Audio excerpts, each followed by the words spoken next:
and send us your comments. Our hashtag is Virtual Town Hall, and the tags are Frey Intermedia and Amabungani. So welcome everyone.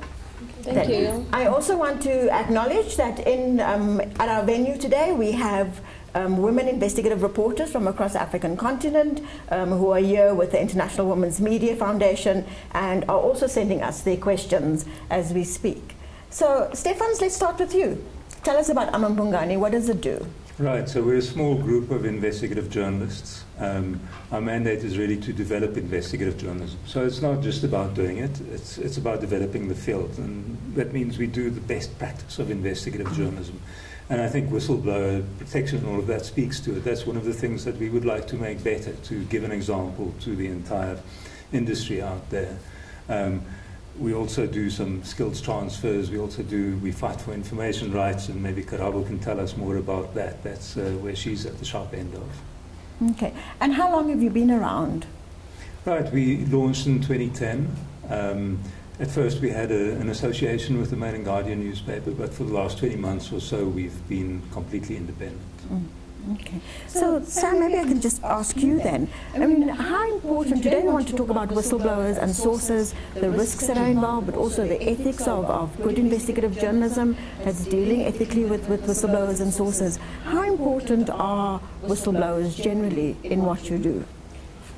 Look, it's hard to make a distinction between whistleblowers and sources, because especially in our business, many of our sources are confidential. They give us information on condition that their anonymity is protected and that people don't know that the information came from them. And those people are incredibly important for our work. Some of them will fall into the category of whistleblowers who need much more of a kind of formal and recognition. And Susan and Stefans have had, particularly around the Gupta leaks, dealings with managing that. But one of the things that we try to do is have multiple sources, so that we don't rely on single individuals on the whole. We try to have documentary sources, we try to have multiple confidential sources, so that nobody is relied on exclusively, but also so it spreads the risk as well. I think for many journalists, we understand that there are risks involved with our work, right? And in some ways those risks are to be expected. But Tabelo, you've had experiences with working with sources that have actually exposed how risky it might be for the source. Yeah, sure, definitely. I've got two cases where the people that provided me with information, they were killed, they were gunned down. The first one was in 2014. I was working on a story regarding Bloom Water and the corruption there. So the person who gave me the information, his name is Kola Banisi. He was a former shop steward who had like a file or a folder of all the cases that had wrongdoing within the company, and he went to the public protector. He raised the issue of corruption within, Bloom Water Management, and then he came to us to expose the story. And then during the investigation, obviously I have to collaborate whatever he was giving me. I came to speak to other people that he had referred me to, and some other information that I verified independently myself. So before I could send the questions, unfortunately, he was gunned down in front of his house, and then his murder has never, been solved. No arrests yet. And then the second story, it happened last year. I was working on a story regarding the political happenings in the Friday Warden area, and this particular source was a political source. He was providing me with context and background in terms of the leadership in that area. And at that time, I was concentrating on the Friday Dairy Farm project, which was linked to the Guptas. So I was trying to find out more about, who were the leaders in terms of, within the community or activists and that sort of information. And yeah, and he gave me information, we communicated, I even went to his house. And then, yeah, he also was killed before I could publish any information. And some of the information that he gave me was confidential. So after, you know, his death, I was able to publish that information. Okay. If you guys want to join in, I mean, so for journalists, it raises real issues, right, in terms of how we do our work, what decisions we take, how we do it in a very ethical way. So, Susan, you've had some similar issues, haven't you, around the Gupta leaks? So would you want to today, what goes through your mind as a journalist when you're dealing with issues like that? Well, I mean, you know, I think as Sam was saying, good journalism and good source protection, those actually go hand in hand. The more that you can bring in a wide range of sources, it not only helps your story to be more complex and to be more reliable, but then it helps to spread that risk. So, I mean, I think one of the, you know, not necessarily so much with the Gupta leaks, because that kind of has its own, you know, source issues around that. But with a lot of stories, when you do have someone who is a whistleblower, who's in an organization and who's providing you with information, you know, often they are the ones who are going to know, who are going to have the best idea of what's going to expose them. So I think it's a conversation with sources. I mean, you can give them a certain amount of information to say, don't contact me on the phone, don't contact me on SMS, you know, use more secure things. Like if we're going to arrange to meet somewhere, we're not going to talk about it over the phone, we'll have somewhere, we'll know where we're going to meet. But I mean, I think also it helps to have that conversation with the sources to say, you need to tell me what information is going to be sensitive. What out of the information you're giving me is going to potentially identify you, whether it's a document, whether it's knowledge about a particular meeting that happened, or, you know, it's something that someone said that, you know, if you kind of ever repeat that, or just in your usual way of going about trying to verify information, that if you repeat something in a particular way, that's maybe going to identify the source. So I think it's kind of an evolving conversation that you have to have with them, and you bring certain skills to the party, but they also need to be part of that conversation and not just sort of, you know, dictate it to. I want to pick up on something that Susan said, and it's something that we forget as journalists, is that in the experience of being a confidential source, generally the person who's providing with information, that's going to be the first time for them. For journalists have much more experience of managing that situation and assessing the risks and knowing what questions to ask than the source generally. The source will have contextual information about their workplace and, you know, who maybe to trust and who not to trust.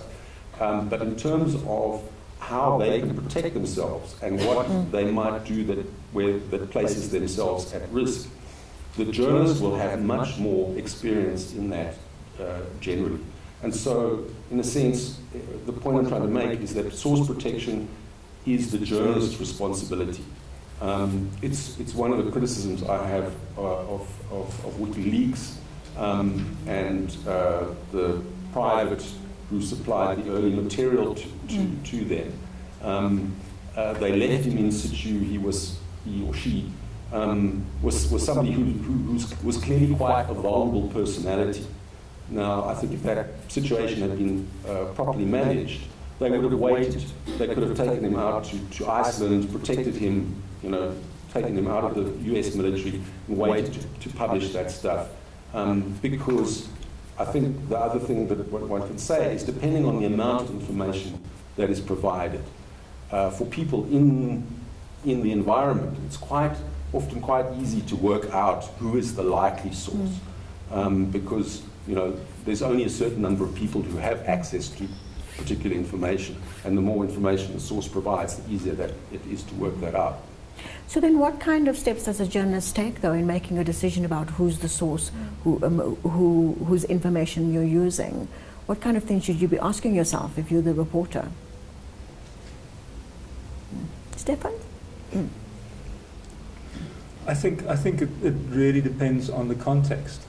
But you need to understand what is important to this source, where they think their vulnerabilities are, as Susan said. And I think from there you take it bit by bit. You also look at how big are the stakes. With the Gupta leaks, for example, people had to get out of the country. And I mean, we worked very hard on getting that in place.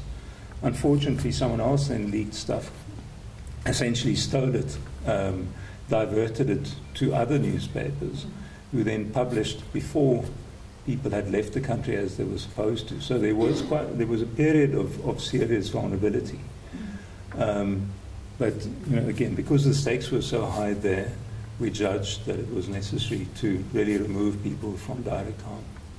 And what kind of protection? I mean, PwC research shows that 3 out of 10 South Africans feel safe enough to whistleblow in public and private organizations. And so I'm wondering what kind of protections they actually exist for whistleblowers. I mean, we do have the law, but maybe, Karaba, you could tell a little bit about what you've been doing in terms of advocacy for that. So the main law that we've got to protect whistleblowers is called our Protection of Disclosures Act, which is our whistleblowers law. And that's meant to provide a framework to allow people in the workplace to make disclosures without any loss to their livelihood, so loss of work opportunities and so forth. And it's a useful piece of legislation. A lot of work has been done around it in the last few years. It was enacted in 2000, and most recently there have been amendments to that law to extend the protections to whistleblowers who come forward in the workplace environment, to extend that not just to workers but to any contractors or consultants as well. And there's also now an obligation for the employer to then make follow-ups to the person who makes a disclosure within a company or organization or within a government department. And then importantly, the amendments to the PDA, the whistleblower law, do include a public interest clause, which essentially means that if a whistleblower makes a disclosure which might be seen as a breach of other laws. So, for instance, our secrecy law, which still hangs over our head as an unsigned piece of legislation but could potentially be dangerous for whistleblowers, the PDA then overrides that to say, should somebody make a public interest disclosure, so disclosing information which shows imminent or actual criminal behavior or any kind of unlawful act, they are then protected under the PDA. But what is apparent, both from the stories that our reporters have shared, but also from civil society organizations who also work with whistleblowers, is that it's still an incredibly dangerous task, a dangerous act to do. Although it's incredibly important for our democracy, it's dangerous, it's a high risk. We know that people get killed, we know that people lose their income, and it can be hugely detrimental for those who do step forward to blow the whistle. And I suppose it's quite important to say that this law doesn't exist just for journalists and whistleblowers. This law exists for whistleblowers. So it exists for whistleblowers within the workplace environment. It's probably also important to make the distinction between the whistleblower law as well as case law, so jurisprudence around protection of sources specifically for journalists. So we know that in South Africa, our courts have said very explicitly that when a source comes to the journalist, journalists do have the right to keep their source's identity completely confidential. So journalists do have a much higher threshold around confidentiality of sources, but then there is also the Whistleblower Act, which then provides the correct avenue for somebody to blow the whistle. And there has been lots of civil society work around this particular piece of legislation, particularly to get a wider public understanding of what constitutes a protected disclosure, how a person can do the necessary steps and so forth. I think we must make a distinction between people who follow the whistleblower law and make a protected disclosure and people who provide information to journalists on a confidential basis. I think the experience has been with the whistleblower legislation is that it provides very poor protection. In practice, the way the Act is structured, essentially you have to go through the channels. So the people where you work and the people you report to know that you are whistleblowing generally. And I think the experience of Karaba can maybe give some examples, has been that whatever the law says about preventing those people from being punished, in fact they are punished. Companies fire them, they get rid of them, they suffer occupational detriment. So on the whole, although there are efforts to try and improve the way that law works, it's hard to say to a whistleblower, you should follow this route, because in fact the likelihood is it will tend to harm them.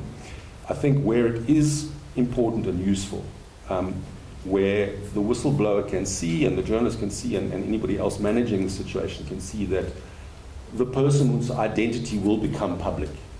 It will become known, and therefore the kind of protection of not being identified is not going to be sufficient, and therefore the provisions of the Act can offer some protection.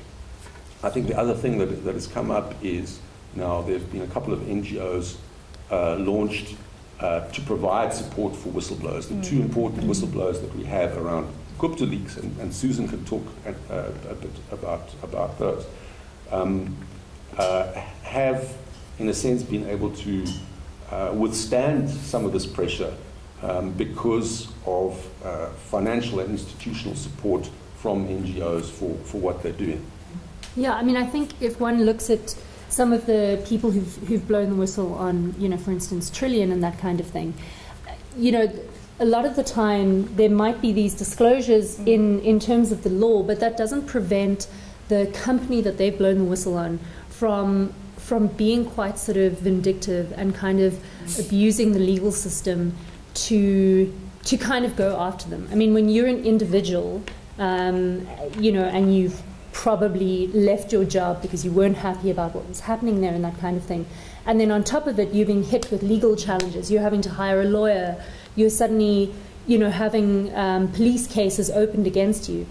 It doesn't really matter that those cases don't ever end in a conviction. It's incredibly difficult for those whistleblowers then to sort of withstand that kind of pressure, because it can be incredibly costly for them. It can be incredibly stressful, and it can mean that they really do struggle to kind of move on and to get a job somewhere else, because they're constantly having to fight off these battles. And I think that's also the sort of tragedy where you don't have the police and the NPA really doing their job, because they should be picking up where a whistleblower leaves off. The whistleblower should be putting the information out there, and then they should pick up and run with it, so that actually does get some resolution. Because in that gap where they're not doing anything, the whistleblowers could often just become the sort of punching bag from all the sides who are angry about what they've exposed. But I think to add to that, the rise of these new organizations, and one that we really should mention is PLAF, the Platform for the Protection of Whistleblowers in Africa.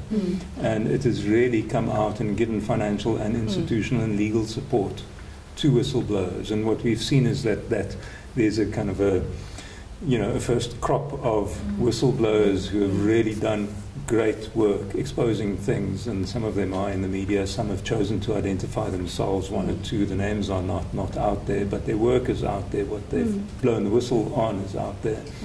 And I think one should encourage this kind of phenomenon.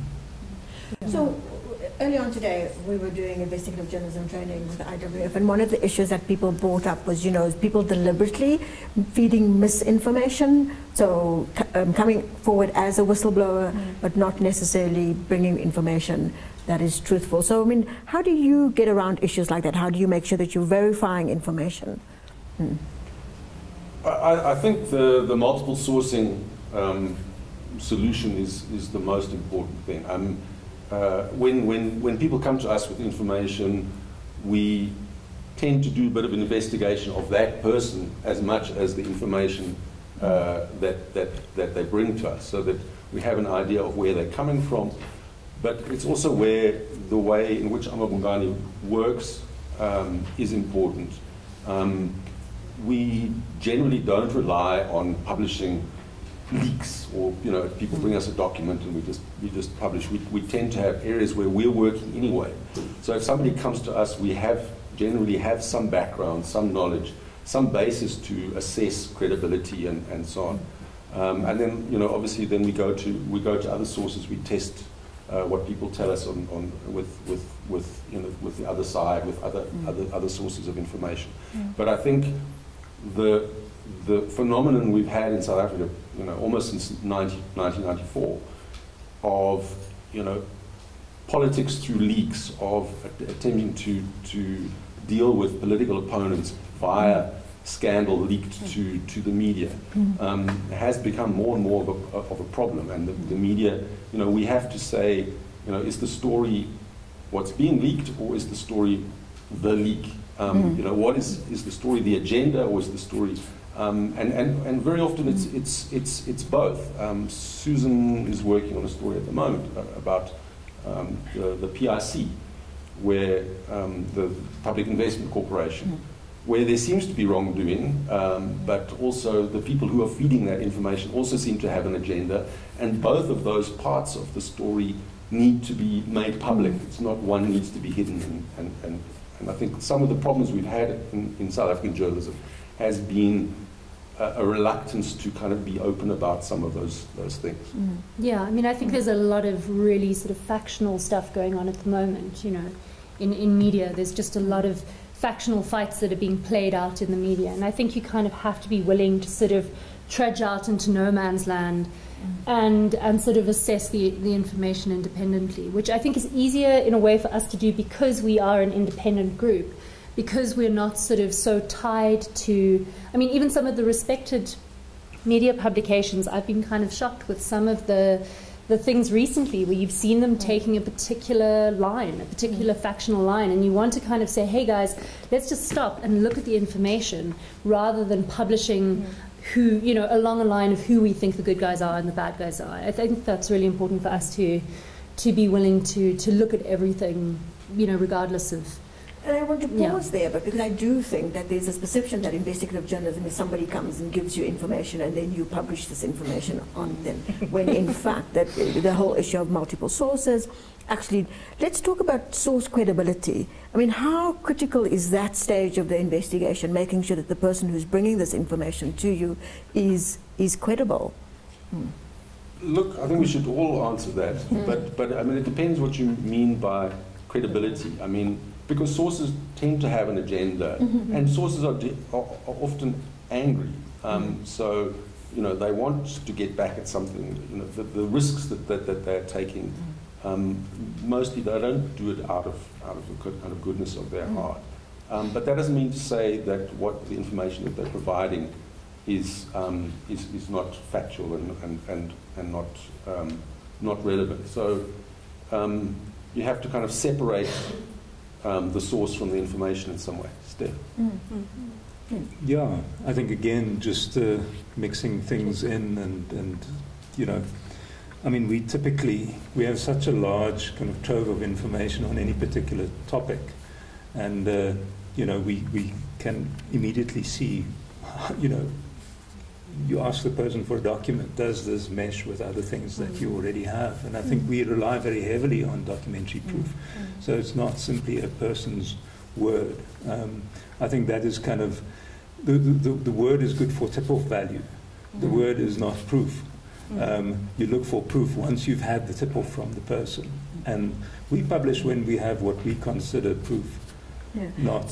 So on average, how many tip-offs do you get a month? So if I can just add in as well, I think in my case it's also important to interrogate the source as well. Have like, I mean, Stephen will always encourage us just to have that conversation with your source. How do you know this information? Where do you get information? Where do you get this information?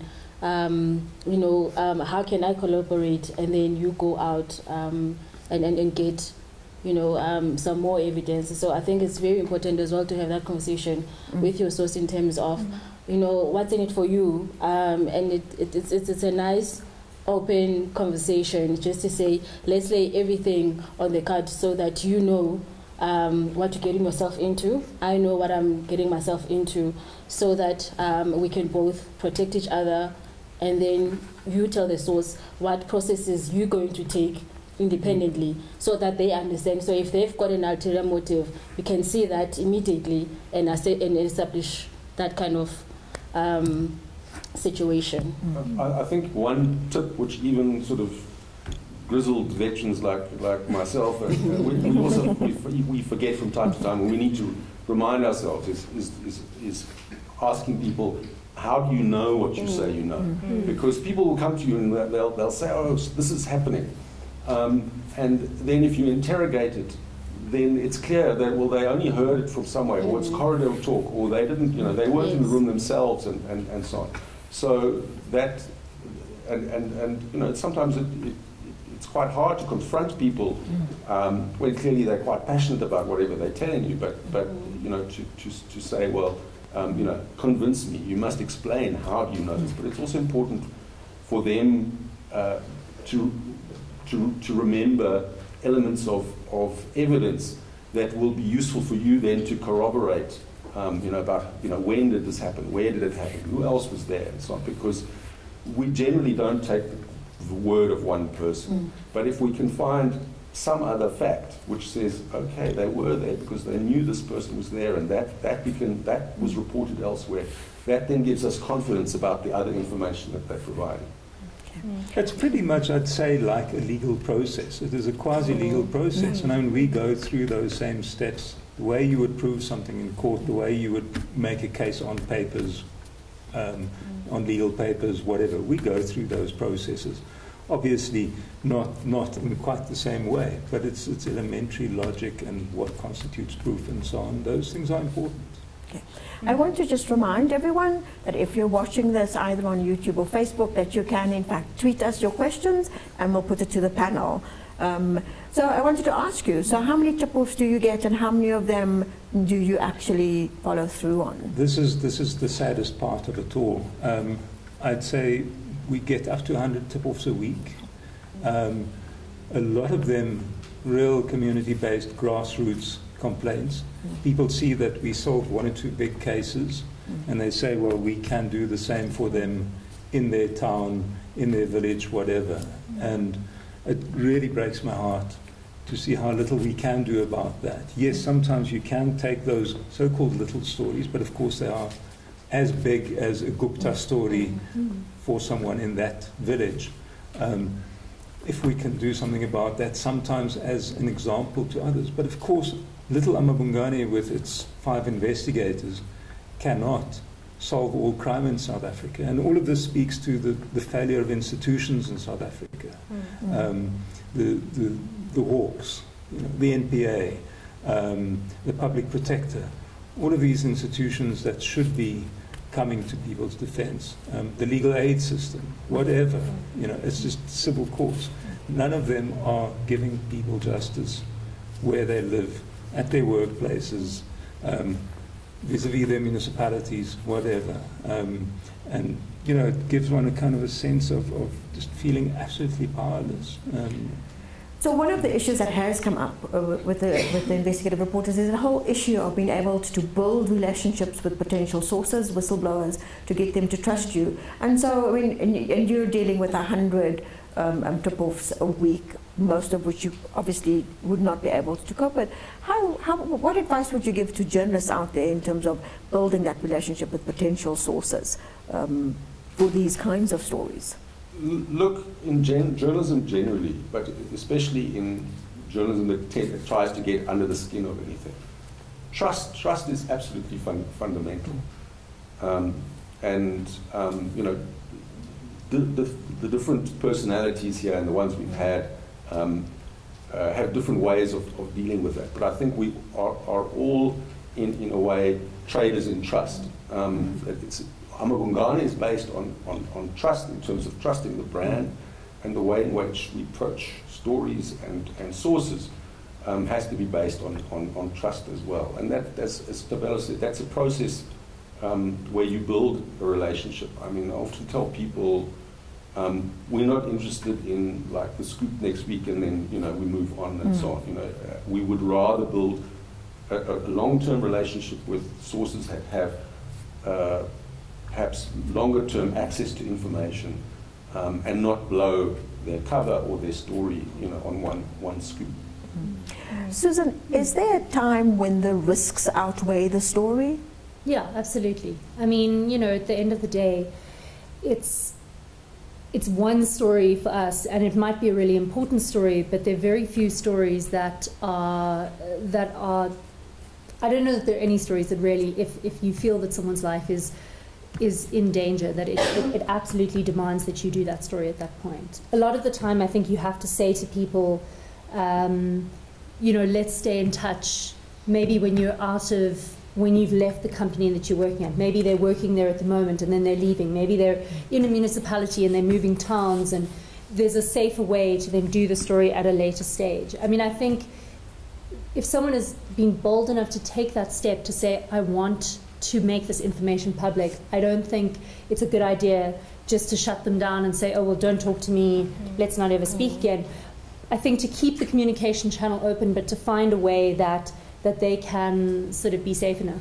But I mean, actually, when, you know, what Tabella was saying about the instances with her sources, I often think, you know, people think the people who blow the whistle against the highest people in government, those are the people that are most in danger.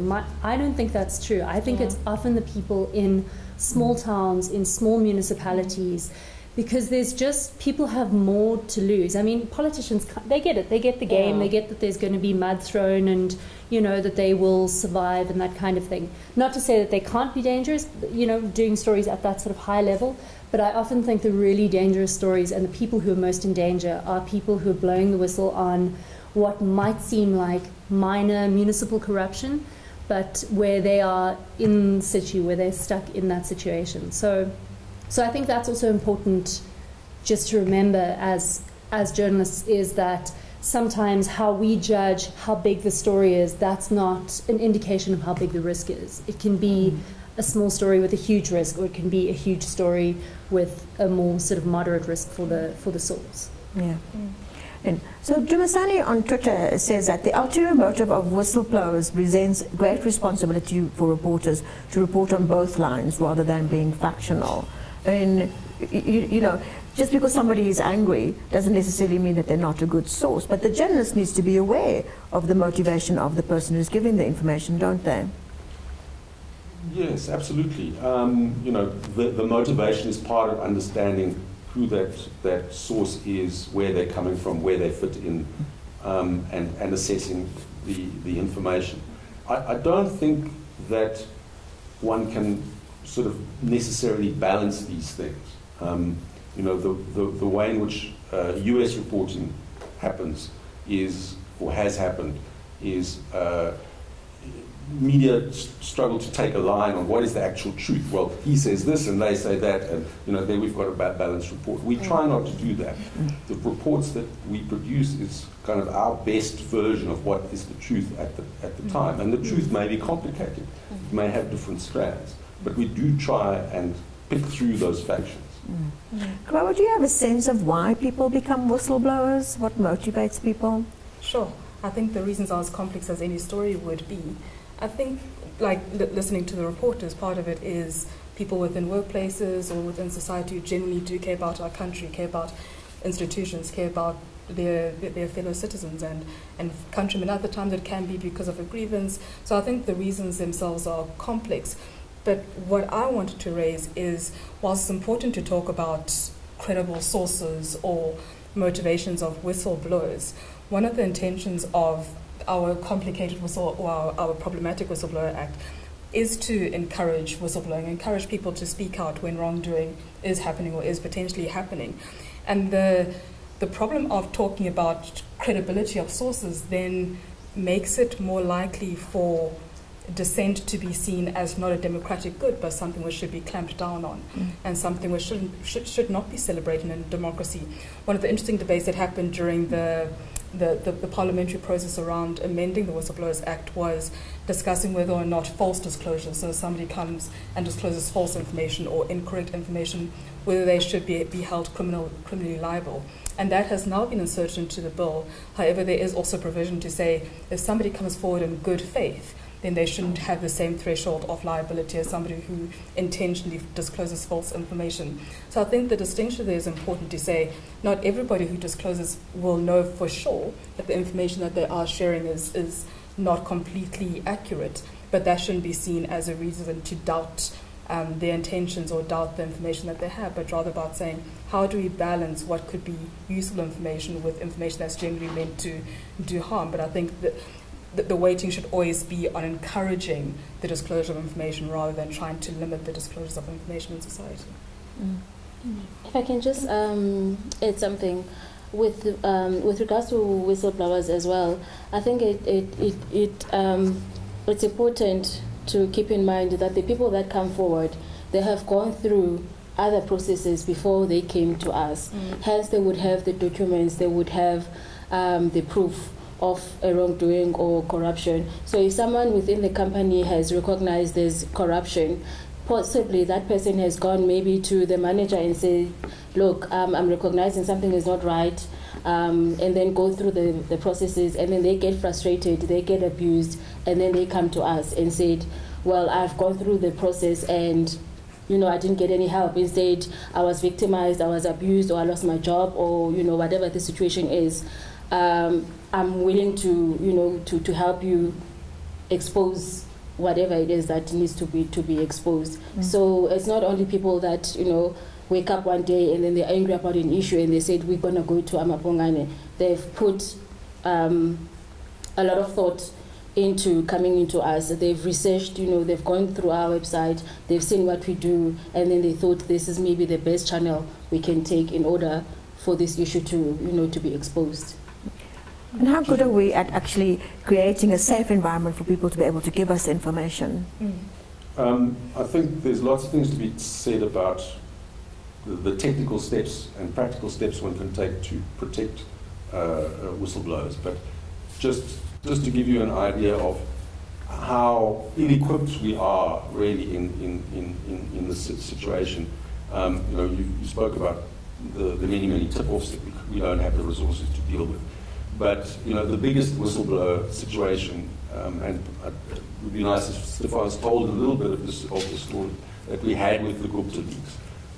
As he pointed out, these were people who, on Stefan's assessment, their lives were in danger. They had to get out of the country before we could publish anything, and to relocate people, their families, several families, costs millions of rands. We didn't have that. So that was a huge problem for us to deal with. Yeah, and I imagine people's own kind of their slowness to realize how big a problem could be, and they realize it, I imagine, philosophically, but then when things really start happening and you must get out, oh, but I still haven't tiled the floor, I still haven't done this or that, or I must pack that stuff and it must go off to so-and-so, I haven't said goodbye to so-and-so. So it's very complex. One really needs to work at people.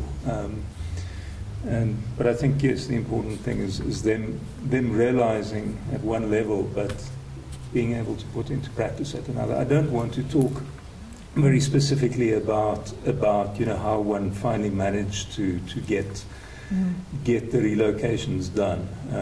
That's in fact still an incomplete process. Yes, people are out of the country, but they aren't necessarily settled forever, and so that's still an ongoing job.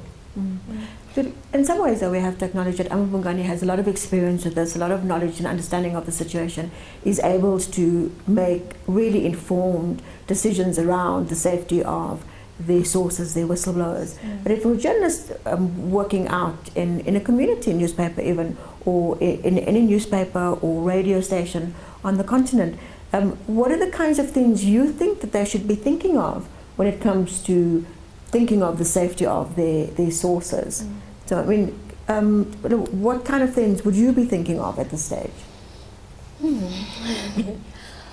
I mean, I guess it depends, obviously, case by case. But in my case, because I work with local level corruption and in rural communities, to be honest, I think it's.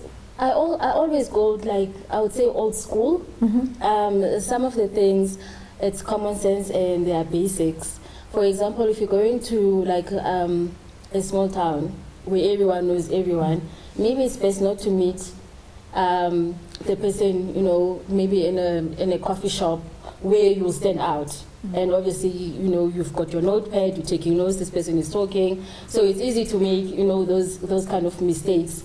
So maybe just arrange to meet somewhere else.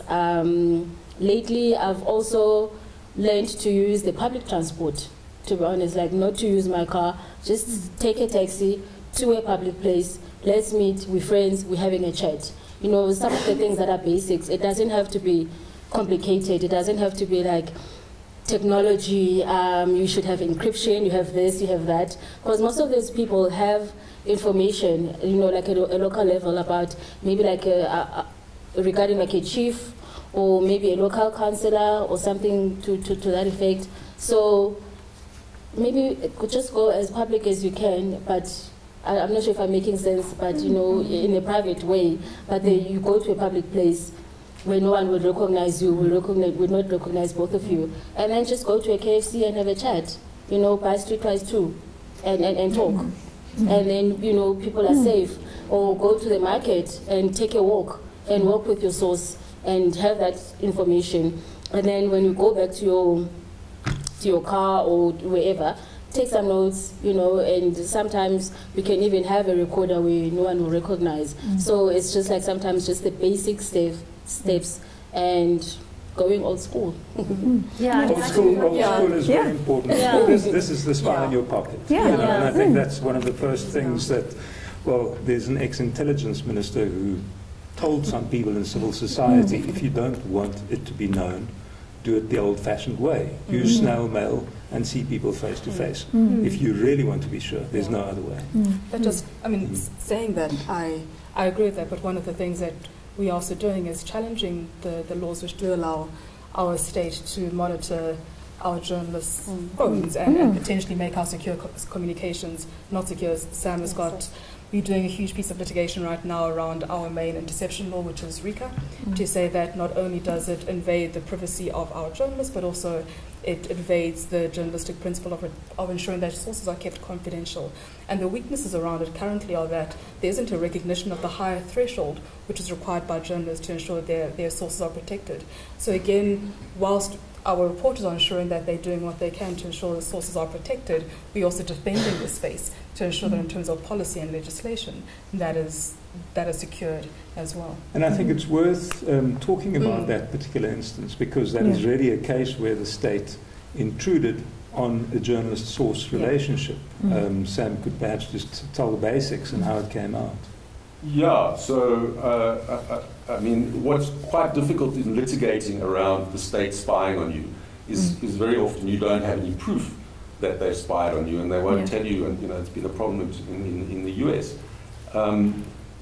So what happened was that during the spy tapes case about the withdrawal of charges against President Jacob Zuma, one of the points that was raised by Zuma's defense, Michael Hulley, in his papers was, and it was, I suppose, intended to besmirch the integrity or the independence of the NPA, was that Billy Downer, the lead prosecutor in the Shabir Sheikh case, and who would have been the lead prosecutor of Zuma, had been in telephonic conversation with me, and they produced transcripts of conversations that we'd had around the investigation of the arms deal, etc. So there we had actually had proof that my conversations with a senior prosecutor at the NPA had been intercepted officially by the NPA, by the intelligence services. And so we've gone to court on that basis to challenge the basis on which that deception happened, and the protection to better protection for journalists in that case, and that kind of thing. But yes, so it is a real threat to sources, and as Stefan says, electronic communication is your most vulnerable point, and we can do all sorts of things, use other people's phones and so on, but the surveillance and interception technologies is so advanced that they can recognize do voice recognition patterns and all that kind of thing. It's very easy for them to pick you up. So the old-fashioned way, as they've said, is sometimes the only safe way. So we have a question here from Jonathan Kamogo on Twitter, who's asking Susan, what happens if if a publisher is given information at a particular time that is risky, but the information needs urgent action? So when you're kind of balancing off the need to go to print, but with the risk that's involved. I mean, I guess it depends what risk you're looking at. I mean, if it's a risk in terms of the source's safety, then I mean, I think you weigh it up. How important is that information that needs to be published? How willing is the source to take that risk? You know, if it's a case of saying it's risky in terms of we're not sure if it's verified, then I think you have to. We're in a lucky position where we can say, well, tough, let someone else run with it. You know, there's a lot of publications who it's just not their model to do that. They have to be first, and so you know they do run the risk of publishing something that's inaccurate, that's not verified, that kind of thing. So I think we're kind of lucky in that situation that we're willing to say, if we're not sure, we're not going to publish. It doesn't matter if it's kind of the scoop of the century. And in fact, we did give up on the scoop of the century shortly before deadline on a Thursday. This was when we were still publishing via the Mail and Guardian. We got emailed some documents relating to Nkandla and how the president had benefited. And we said, well, in the available time before deadline, we could do a story, but we couldn't verify that these documents are true. And so we let it stand over. And of course, the Sunday papers had it. They had had 2 more days to do their research. I don't know whether they did the fact-checking as they should have, but either way, the documents did turn out to be true, and so they got the scoop. Eventually, we managed to put our name, our stamp on that story because we were determined to stay with the story when others kind of went off in other directions. Again, we did an access to information request through which we forced the Department of Public Works to give us, I think it was 50,000 pages worth of information. We had all of that which had been leaked plus much, much, much more, and we had the best stories in the end. So patience is a virtue. Is that part of your obligation to the whistleblower, that you stick with the story until it's finished rather than walking away once the initial kind of scoop is over? Is it part of your obligation, well, not necessarily your obligation, but your relationship with the whistleblower to actually persist with the story long after the front page is gone?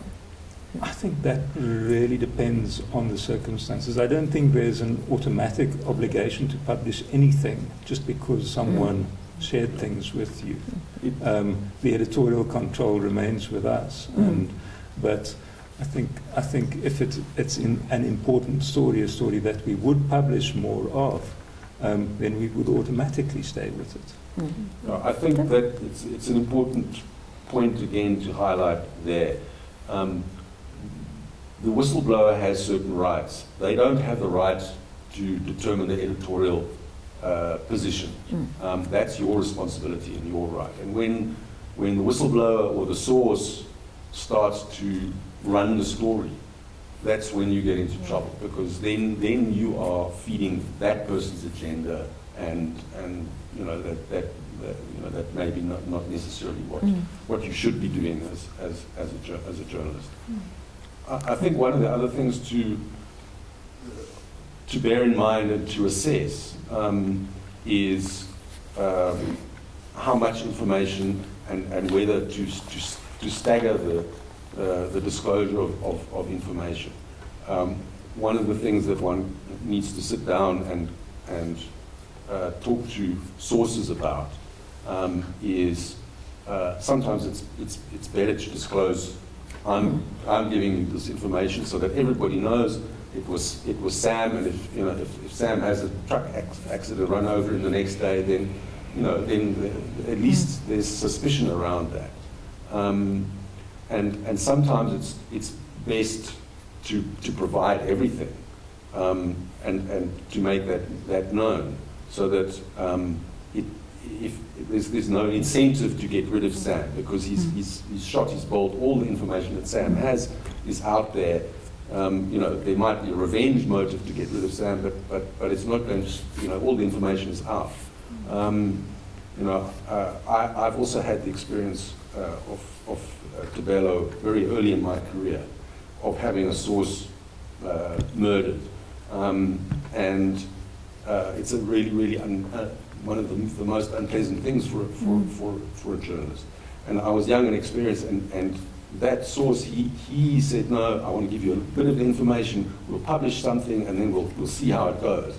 Well, we published something on the Sunday, I think, and it got taken out sort of the next day, kind of thing. But, you know, that depends on the circumstances. I wasn't experienced enough to, you know, to make that suggestion or even make that assessment. But I think as people, you know, become more experienced and enter into these kind of relationships, they need to think about that and get the sources to consider those things. Susan, you wanted to add something to that? Yeah, I mean, I don't know. I mean, I think Sam kind of sort of said it best. You know, it's I think it does take experience knowing how to assess those situations, but I think the important thing is that until you sort of have that experience, or even when you do feel that you have, you know, the adequate experience, is to have a team of people that you can discuss it with. I think that's kind of, you know, where our model is really strong, is that we don't work in silos.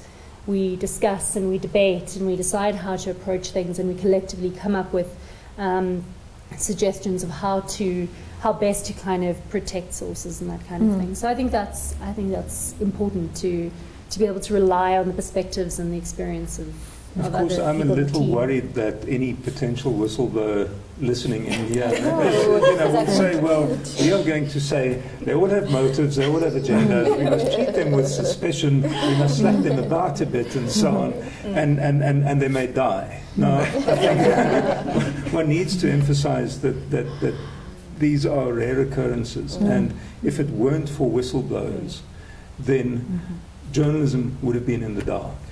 The public would have been in the dark. South Africa would have been a much worse place. We all need whistleblowers. They're doing an incredibly heroic deed by coming forward. And most of them are, on the whole, well motivated. Yes, you have these kind of professional information peddlers who are often the people who are the intermediaries for someone behind them, who are the people with agendas and motives. But I think you can kind of learn to handle them quite quickly, recognize and handle them. Most whistleblowers are good people. They may be angry, they may be this and that, and there may be distortions.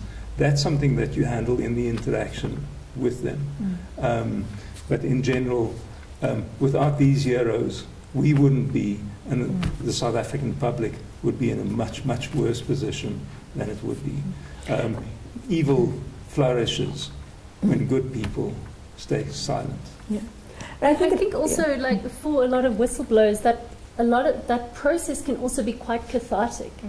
You know, going through the process, because particularly for people who have been maybe they've been in a company where, you know, they witnessed things going on that weren't kosher, they were to a degree part of it. I mean, very often, you know, people don't have information who were kept in the dark. It's the people who were in the room when stuff happened that had that information. And so I think for a lot of people, that process can be really important, and it can be quite a personal sort of process for them about getting that information out there. And I think you kind of have to, you know, obviously help them to be as protected as possible, but recognize when people are, when it's important for them to go through that process and to kind of help them along and make sure that it's symbiotic and that you're not taking advantage of them, and that you're allowing them to do that, because I think that is important for some people to do. And I suppose it's a really good space to begin to talk about the impact of stories that have relied on whistleblowers. I mean, if you look at a lot of your award-winning investigations that you've done over the last few years, a lot of them would not have happened if someone hadn't come forward and said that I have this information, and that. But I think it's also important to just stress the fact that it's not just somebody coming forward and giving you the information on a platter, that there's this process of verification, that this process of finding additional sources. That's quite important, and in some ways offers, I would imagine, some solace for the whistleblower also, that the information that they're handing over is being verified and being checked before it's being put out there. In fact, with one of the recent high-profile whistleblowers, she told us that our interactions with her and us looking at the information, the raw information which she had shared with us, that actually made her realize things that she didn't know before. We had information of our own. Once we started putting twos and twos together, she also learned more about essentially the hell that she had been through, the compromised position that she had been through at that particular employer for a while. I think we're also quite proactive in that process. We go and look for people who might talk to us. It's not necessarily that they come to us. So we might look at ESCOM. If we're looking at ESCOM, we might look at their management structure over the last 5 years. We might see who's left. We might see what kind of reputation they had. Were they around when some of what happened that we're interested in took place? And then we might approach people. And you know, part of the protection that we offer is very often when we approach people, we're very careful not to leave an electronic trail. You know, in the case that they do talk to us, and we've had some funny occasions because we call them drive-bys. So we find out where somebody lives, and we just arrive at their home and we say, well, Mr. Watnott, you were the we leave the electronic spy behind. You were the finance director, you know, a couple of years ago, and you know, we know you know about this, and don't you want to talk to us? And one of our former colleagues, Lionel Fall, nearly got arrested when he did that, because this was some guy in a gated community, and it's quite funny with these gated communities. If you go in a car, then there's quite good security. But if you walk in on foot, then you just walk in. So Lyle pitched up at this guy. He was a senior executive at ESCOM, at his house one day, and said, "Look, I've come. I wanted to see if you will talk to us." And he phoned security, and he laid charges and so on. But we do that so that if the person says yes, I want to talk to you, I'll tell you. There's no trail that shows we met with him. You know, there's no way of triangulating that. But yeah, this thing of gated communities is a real problem. If you want to ever consider being a whistleblower and being approached by a Mabungani, don't stay in one of those. There was a case where Sam and I tailgated someone into a gated community to get in so as to be able to knock on their door. We couldn't get out again. The challenges of investigative journalism. So if I'm a whistleblower, what do I need to be thinking of when I'm talking to a journalist? So, you know, kind of switch hats for a minute there and give me advice. I have something. What should I be looking out for in the journalist that I'm talking to? You know, if we start off with the premise that trust really is our currency. Yeah, I mean, if you need to trust the journalist, and you know, I think journalism is and dealing with sources. It's like other kinds of human interaction. Use your common sense. You listen to the personal cues that you pick up about whether you trust someone or not. I think try to gather the evidence. Try to get documentary evidence that doesn't rely on your say-so, that might have come from, other different people might have had access to. What are some of the other things? Yeah, develop from your experience, right? From your experiences with the whistleblowers you've worked with. I mean, if you, in hindsight, what would you say to people? What advice would you give them in terms of speaking to even a local journalist if you can't help them? In terms of them approaching what do they look for in a journalist, I suppose? I mean, I think it helps just to first establish contact with that particular journalist and just assessing the level of commitment that that they have. I found most people that approach me, they want to know my journalism experience. How long have I been working for Amapongane?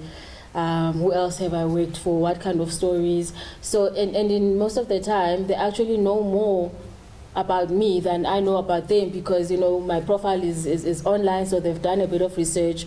So they will try and collaborate that information to say, okay, so apparently you used to work for this company. Tell me more about yourself. So I think that's how they assess whether I'll be the right fit for the kind of information that they want to give me, and obviously they would assess the interest of the journalist. I mean, we've all got our own, special areas. So the kind of people that approach me wouldn't necessarily be the kind of people that would approach Sam. So that's like the first step as well, is to recognize the people that work in that space in terms of the journalism itself. That has been my experience on top of my head. I mean, I think I think what I find people really respond to is when they can see that you're really engaging with the information, where they can see that you're asking intelligent questions, that you're not just sort of sitting there, okay, tell me, let me write down some notes and then let me go. Often I think journalists are afraid to seem stupid by saying, wait, I don't understand this, explain it. I actually find that people respect that when you say, wait, you've lost me, take me back, explain again. That people are willing to go through it 3 or 4, 5 times to explain it to you, so, as long as they can see that you're really taking the time to understand it and to sort of interrogate the information rather than just kind of I mean, I think also just because if someone has taken the time, they've taken the risk, they've taken quite a bold decision to come to you, then I think you have to match that by showing a sort of seriousness and a willingness to engage with them. And I think people really respond to that. And I think that's a good sign when, even if it doesn't result in a story, if the journalist hasn't really engaged with the information, and then they can say to you, look, okay, I don't think this is a story we can do, and here's why. But at least they know that they've really, that they've put in as much effort as the source has into that. Okay. Yeah, just, more generally, in the advocacy work, we don't have as many sources coming to us. But I think the important thing is for any person wanting to approach a journalist or become a whistleblower is to inform themselves of what it means to be a whistleblower. Often you find people in the public will say, I'm a whistleblower, and then just splash the information out everywhere, not realizing that the PDA, for instance, the Whistleblower Act provides a very specific way in which your disclosure is protected, or approaching a journalist requires a very specific way of approaching a journalist to ensure there's no risk or harm that emerges out of this. So I'd say that any individual coming to disclose information, as far as it is possible, should try and inform themselves, educate them. There's many resources that are now available that have been developed. There's best practice that has been developed. So if it is possible, I think there should be a period perhaps of really being informed, being educated, and calling organizations, even within civil society, may become good resources like the Open Democracy Advice Center, or the Right to Know, who specifically provides support not on disclosure of information, but what to do should you wish to disclose information. And if a whistleblower wanted to give information to Amabungani, what would they do? Well, I think again, weigh up your options before you start. So, I mean, if you are particularly concerned about your identity being discovered, even by us, I mean, it's okay with us. It's less useful to us if we don't know who you are. But it's okay with us if you are so scared about revealing your identity, even to us. If you go to a postnet and mail an anonymous brown paper envelope, it's okay to go to an internet cafe and create a Gmail address that has no connection to you and send to tipoffs@amabungani.org. Send us an email. If you do that, it's always a good idea to keep monitoring that address. Go back after a couple of days, see whether we've answered, and maybe that then blossoms into a beautiful relationship. But take it one step at a time. Don't feel that you have to take the entire leap at once. Okay. I think also understand the limits of what a journalist can do for you. They're not going to solve your problems most of the time. In fact, your problems are likely to increase. So, I mean, journalism, sometimes we have success, we can expose something, things change, action happens, etc. But mostly that's a process, and especially for individuals, to assume that if I have a problem with my employer or whatever, and I go and the journalist whoever they, whether it's from Amungani or whoever, is going to be able to solve the problem. That's pretty unlikely. So it's the same in the sense of the kind of broad impact and whether you should wait and so on. With the Gupta leaks, part of the reason why the information which we obtained via strenuous protection of the whistleblowers and so on was hijacked was because people thought the initial disclosure at the time of the ANC's NEC meeting over that first weekend, that was kind of going to solve our problems. That single scandal was going to bring down the Zuma government or whatever.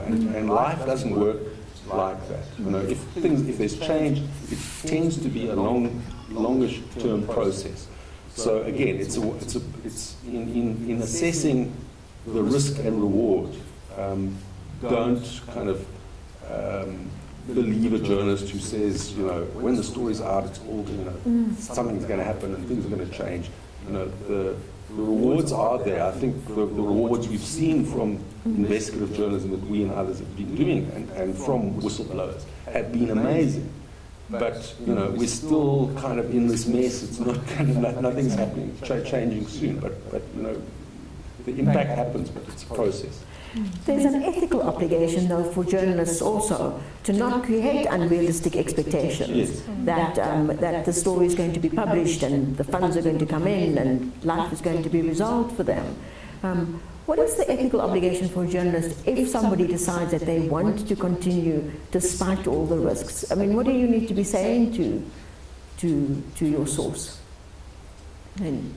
If I were to be convinced or to suspect that someone is going to lose their life, then I would say no. It's as simple as that. Very early in my career, I had an editor who said no story is worth a life.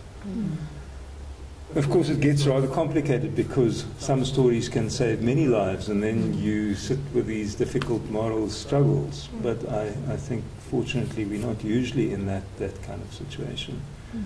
But we have that ethical obligation.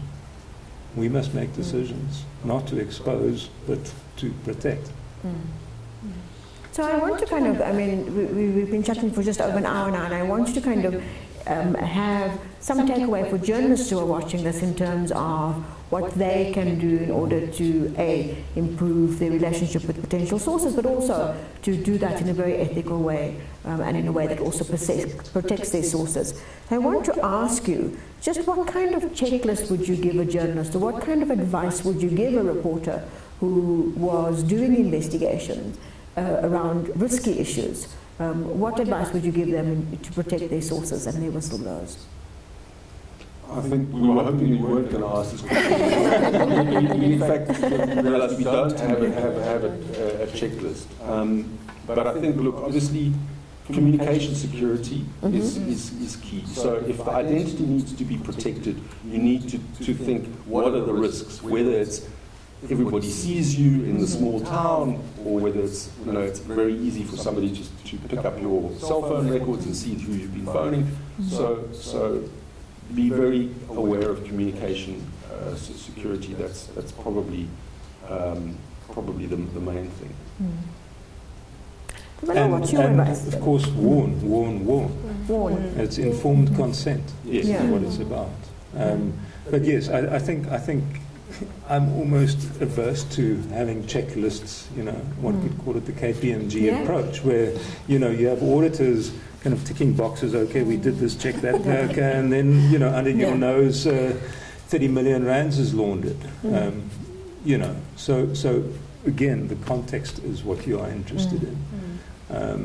Feel your way through a situation carefully and slowly.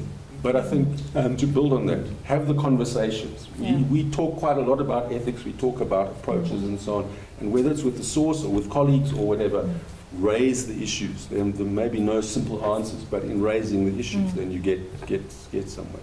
Are there enough conversations happening in newsrooms around these issues, do you think? And I don't want to put you on the spot to criticize other newsrooms, but do you have enough conversations about it, I suppose?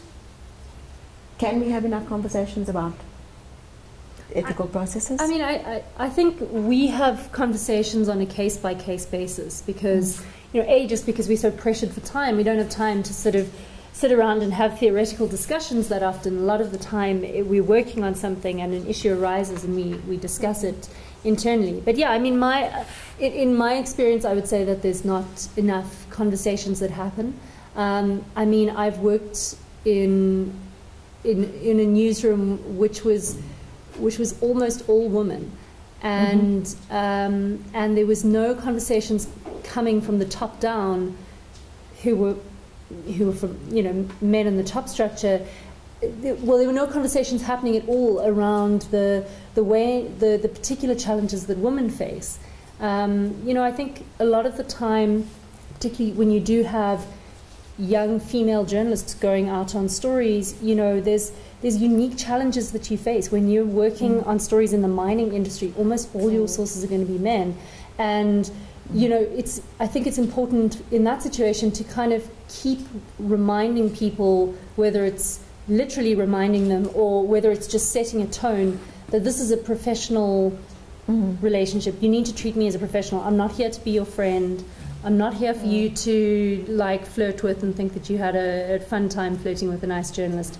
I'm here as a professional and I need you to treat me that way. And to have those conversations so that people know that they can push back when they're not being treated as a professional, and that the source relationship can be managed in a way that you get to set the tone of how you're going to interact with people. So I think we need to have more of those types of conversations, and not just assume that somehow we're all going to magically know the answers to those things.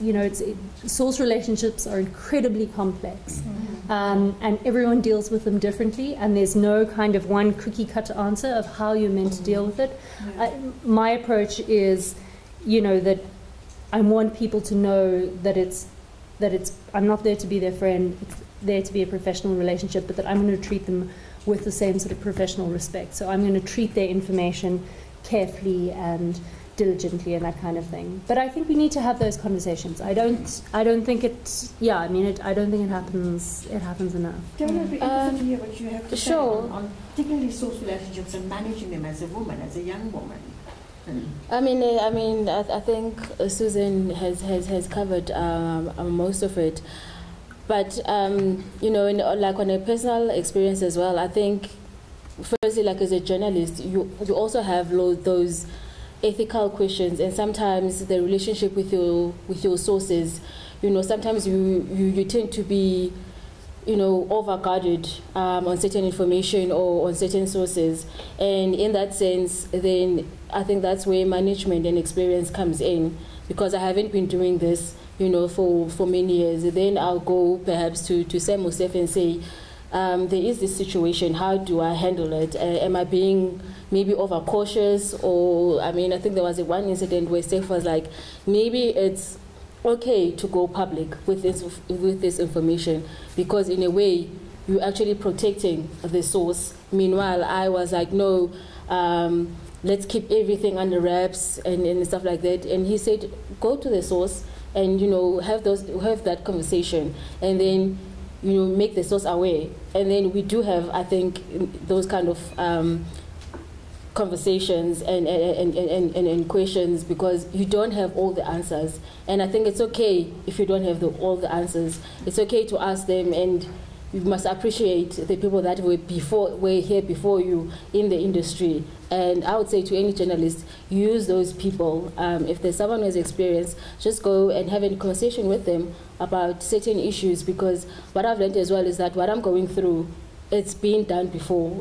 Some other people have been there before. There have been other women in the industry, and I think they work in more dangerous situations than me, and I think I've got it easy than them. So I think if you can't, within the organization, go outside, speak to your colleagues. Like, as women, I think at Amapungani, we also have those conversations. If I've got a creepy source or someone has been calling me and you can hear that this person is not taking you seriously, because especially with my name is Tabelo, Timse, so people assume it's a male.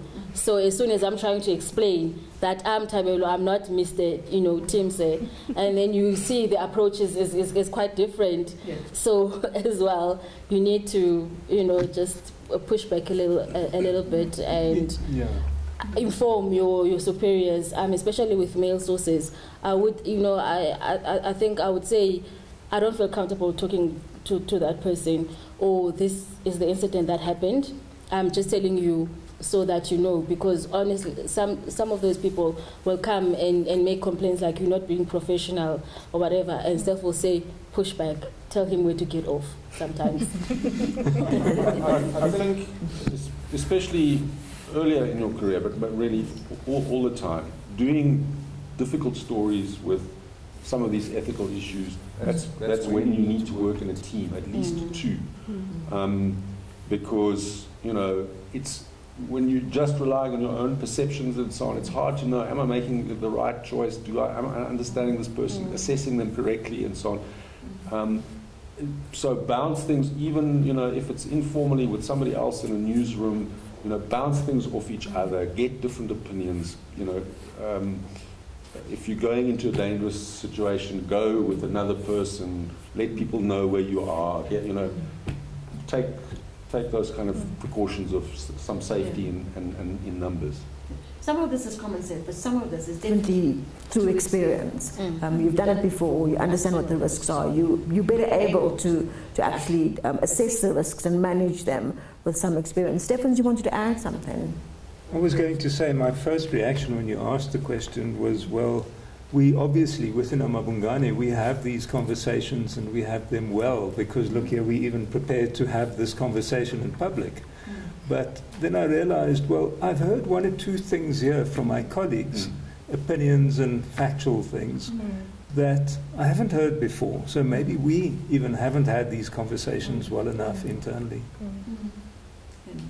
I mean, it's a really dynamic thing, though, isn't it? Because just sharing experiences, for example, as women investigative reporters, the experiences are also, they change. A younger generation are dealing with things that I've never had to deal with. And some of the things I've dealt with, I really have a sense that it's never going to be something that even bothers young women reporters now. I want us to be able to kind of bring this to a conclusion by kind of throwing it forward and leaving something for other reporters to take away with them. And so I would like to ask you just to consider and hear from everyone on the panel. What do you think the one thing about whistleblowing or your relationship with your sources that people need to bear in mind after this conversation? What's the one thing you heard tonight that you actually want to reinforce in some ways? Can I start? Yeah. One step at a time, but you're a hero if you reach the end. Yeah. Sure. Okay. Karamo? What do you say after that?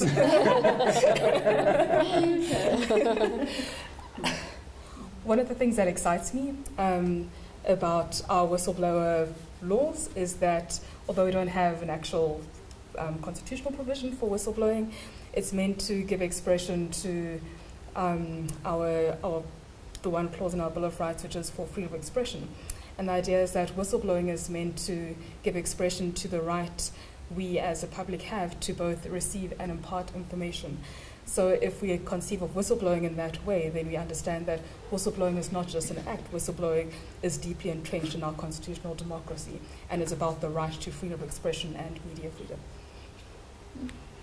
Yeah, I mean, I would say it's, it takes such guts for someone to take that step. And we're often in a very privileged position, not just because we get to do really interesting work and it's really exciting, but we're privileged that we get to be the person that person comes to and that they trust with that information. So, there are risks for people and that kind of thing, but it's an incredible thing to witness when someone has made that decision that they know the risks, they understand it, and they're still going to go ahead because they really believe that this information needs to get out there. So I think, we just get to be privileged that we're often witness to that and we get to sort of help them along that path. But yeah, I mean, the people who have acted as whistleblowers and as sources, I mean, one hopes that if you're in that situation that you would have the guts to do it.